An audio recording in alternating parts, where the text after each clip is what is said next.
press corps wrote on my Facebook wall, "It's so frustrating. I gave up my high-paying full-time job to go back to school in September. Now I'm working minimum wage part-time, not able to get a full-time job because I don't know when school will start again." I know many students are in the same boat. We're talking today with Lyndon Koopmans from York Not Hostage, a student organization against this strike, and Tyler Shipley, our union rep for QP 3903, who's at our live. I thank you so much for joining us. We should mention that we did try to get somebody from York University to come on the show. Our call was not returned. So, Tyler, for viewers just tuning in, give us a little bit of a timeline again of what we can see in the next couple days. Sure. I mean, as I said before, I mean, I don't have a crystal ball. I can't predict anything, but I know that the sense from our side is that we are encouraged. We were bargaining all day Saturday, all day Sunday. We're bargaining all day again today. The expectation is that's going to continue tomorrow. And we have no intention of walking away from the table. We want to stay there until we reach a settlement. And I want to read another email, actually, from Facebook Sure. that I just received a couple minutes ago from Shayna Blumenthal. She writes, "I'm so fed up. I would like the York University strike to end. I have no motivation to go back. I can't believe that it took 10 hours on Saturday to negotiate and still a settlement couldn't be reached. This is absolutely pathetic." And Lyndon, I mean, is this what a lot of people with your organization are saying? Well, yeah, a lot of people, obviously negotiations, you can't just solve everything in an hour. There's a lot of issues to discuss. But not only has it taken so long just to get to the table, at the table, perhaps things aren't going as well as they could, but I think the important thing to emphasize is that they are at the table, and that's a really good thing. Because I know the 3-week break was frustrating for a lot of students. Extremely frustrating, yeah. And I'd like to hope that everyone's bargaining in good faith, and in a best-case scenario, we'd have a settlement. All right, let's let our callers weigh in on this. There's a long list of them waiting on the line, starting with Maddie. Maddie, welcome to City Online. Hi. Hi. Tell me how this is affecting you. Well, I'm a student at York, and I completely and utterly support the union, and they have the right to strike, and I'm all for getting as much as you can out of the York University because it's not being treated fairly. But there's more than $5,000 that's being wasted. It's not just my tuition, it's my education that's being compromised in terms of when I get back and when I eventually do get my degree, it's going to be, I'm not as marketable. What kind of education do I truly get from York University now from employers? And so I'm thinking about doing a class action lawsuit. And, I mean, it's not just, I've been studying the 2000 lawsuit, and there's more on the table that we can be suing for. How hopeful are you about getting your money back? Because as Lyndon was saying a little earlier, there was really, you know, you don't have any precedent that's going for you on this. Well, it's not just about the tuition itself. Again, it's about being marketable, and it's about the loss of rent because I live up at York University. So there's a lot on the table. All right, well, good luck to you. Thank you so much, Maddie, for calling in. Let's take another call from Christine. Christine, welcome to City Online. Hi, Christine, you're on City Online. Can you hear me? All right, let's go to the next caller. Michelle is on the line. Michelle, welcome to City Online.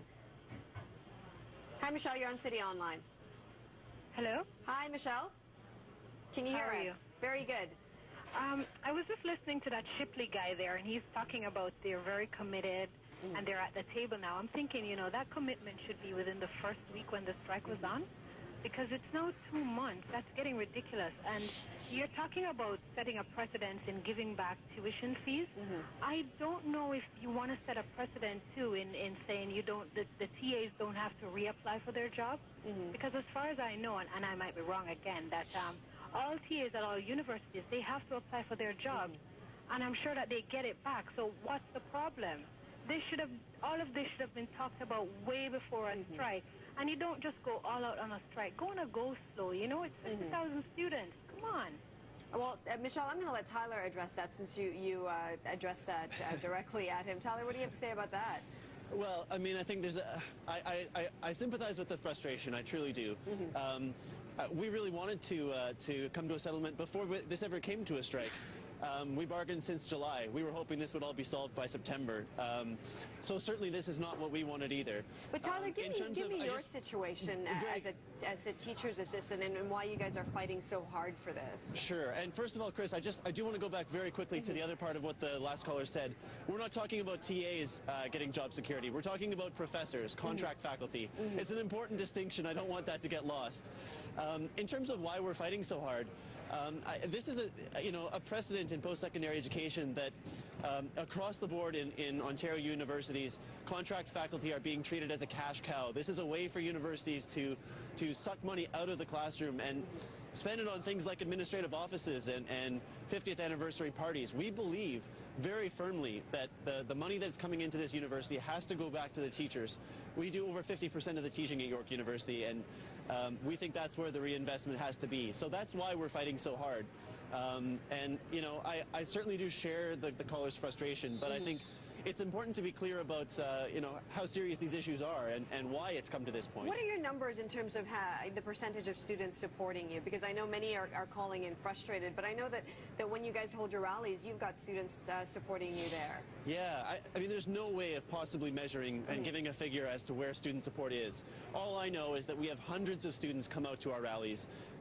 You know, I've seen the York Not Hostage anti-strike rallies. I've never seen more than 60 or 70 people Oh, at those rallies. Tyler, come on, that's not true. Let me let you address that. Well, in address to our rallies, the rally at Very Hall, we had upwards of 500 members in which they signed a petition to end the strike through back-to-work legislation.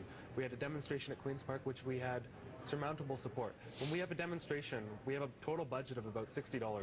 We don't have much money, we're just students. And we have a fantastic turnout. Students have to get on the TTC and bus to our event.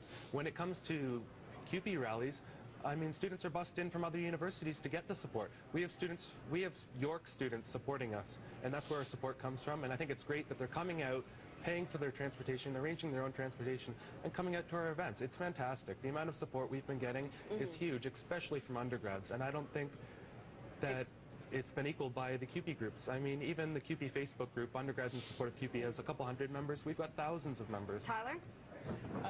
You know, I can't really get into a game about, you know, how do we measure who has the most support. Like I said, we have hundreds and hundreds of students that support us. You know, and what I know is that those students are very aware of the issues and really concerned about the state of education and the role that the TAs and contract faculty play in that. And one thing for sure is everybody is frustrated on all sides. It is time to check the final results of our daily phone poll. Here's the question: should York University students be given a partial refund? You say yes, 585, no, 43. Lots of money lost here. We are out of time, but thanks to Lyndon Koopmans and Tyler Shipley for joining us out in the cold today. Don't forget, you can always interact with us on citynews.ca. That's where you can find the latest as our web team tracks this developing story. Thanks for watching. We'll see you tomorrow.